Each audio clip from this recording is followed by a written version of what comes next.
नमस्कार, मेरा नाम है गौरव पाल। आप देख रहे हैं गौरव का चश्मा। दोस्तों, बिहार के नतीजे आ चुके हैं। बिहार में अब सरकार बनाने की बारी है, लेकिन जो नतीजा आया है, जो नतीजा दिख रहा है, वैसा सब कुछ जा रहा हो ऐसा बिल्कुल नहीं हो रहा है। बीजेपी की जीत प्रचंड हो गई है, लेकिन बीजेपी अपनी फितरत से बाज नहीं आ रही है और कुछ ऐसा करने की सोच रही है बिहार में जो उसको महंगा पड़ने वाला है। दोस्तों, बिहार में इंडिया गठबंधन की जो हार हुई, उसके बाद एक चीज सामने आ गई कि इंडिया गठबंधन का जो प्रारूप है वो नहीं चल पाएगा।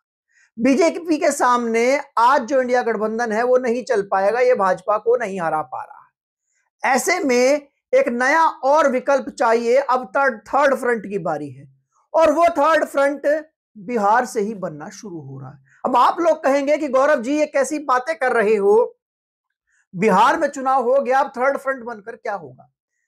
बिहार में अभी असल सियासत बाकी है। मोदी शाह की नींद उड़ाने वाले हैं, जी हां, नीतीश कुमार।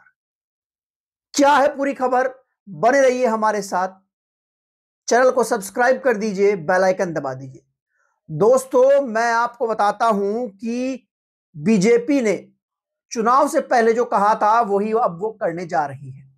भाजपा ने कई बार कहा, कई बार इस बात का दुख प्रकट किया कि इतने सारे विधायक होने के बाद भी हम बिहार में बीजेपी का मुख्यमंत्री नहीं बना पा रहे हैं। इस बात का भाजपा को दुख है। यह बात कई बार कई नेताओं ने कही।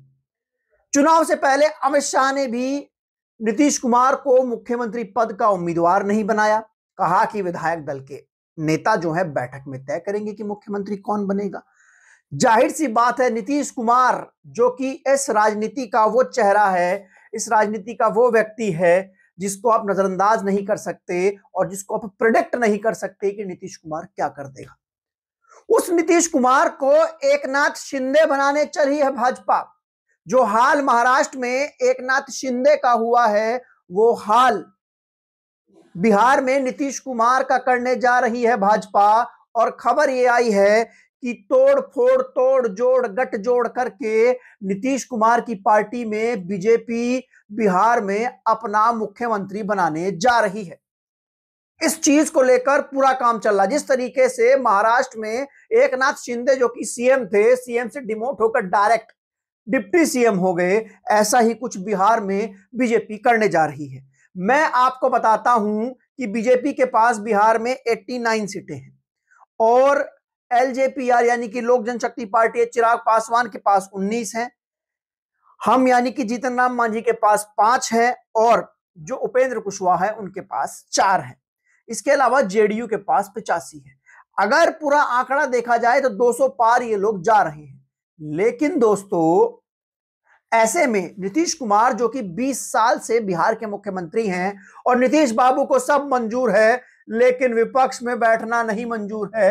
नीतीश जी कभी विपक्ष में नहीं बैठेंगे, वो हमेशा कुर्सी पर ही बैठते हैं।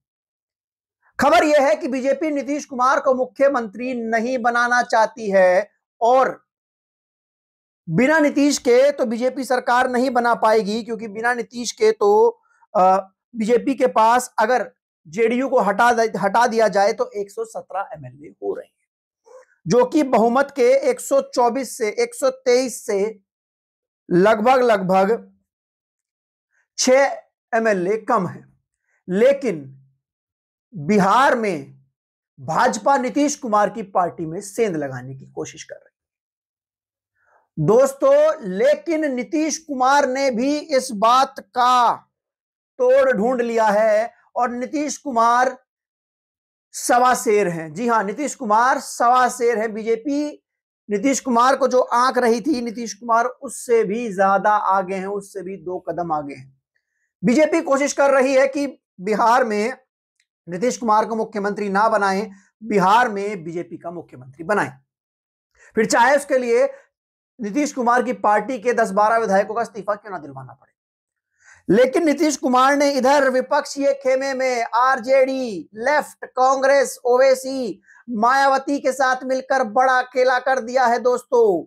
जी हां, नीतीश कुमार ने भी कसम खा ली है, मुख्यमंत्री तो मैं ही बनूंगा, देखता हूं कैसे एकनाथ शिंदे मुझे बनाती है बीजेपी बिहार में।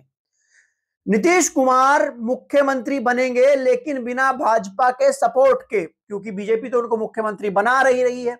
बीजेपी तो पहले ही कह चुकी है कि विधायक दल के नेता जो हैं वो मुख्यमंत्री चुनेंगे, और अब तक मुख्यमंत्री अनाउंस नहीं किया है। और कहीं ना कहीं बीजेपी अपनी उस सालों पुरानी टीस को पूरा करने की कोशिश करेगी, उस टीस को खत्म करने की कोशिश करेगी जो उसके नेता बार बार कहते हैं कि बीजेपी का मुख्यमंत्री बिहार में नहीं है। फिर चाहे सम्राट चौधरी हो या फिर अन्य नेता हो, सबके मन में लड्डू फूट रहा है सीएम बनने का। लेकिन नीतीश बाबू तो नीतीश बाबू है। बीजेपी के सामने एक बड़ा समीकरण लाकर खड़ा कर दिया है। समीकरण क्या है मैं आपको बताता हूं। जेडीयू के पास 85 विधायक, और नीतीश कुमार अब फिर से भतीजे तेजस्वी के पास जा रहे हैं। लेकिन दोस्तों, ये गठबंधन इंडिया गठबंधन नहीं है, ये तीसरा फ्रंट है। मैं आपको बता रहा हूं कि कैसे है। जेडीयू के पास 85 सीट है, आरजेडी के पास 25 सीट है, कांग्रेस के पास 6 सीट है, ओवैसी के पास 5 सीट है, लेफ्ट के पास 3 सीट है, और बसपा के पास 1 सीट है। इन सबको मिलाकर बन जाती है 125। जी हां, पूर्ण बहुमत।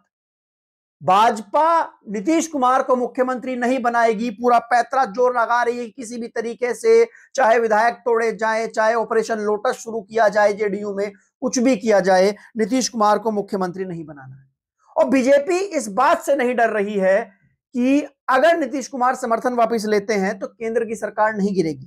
केंद्र में 291 एमपी इस समय एनडीए के पास हैं, जिसमें 12 जेडीयू के हैं। अगर इन 12 को हटा भी लिया जाए तो भी केंद्र की सरकार नहीं गिरने।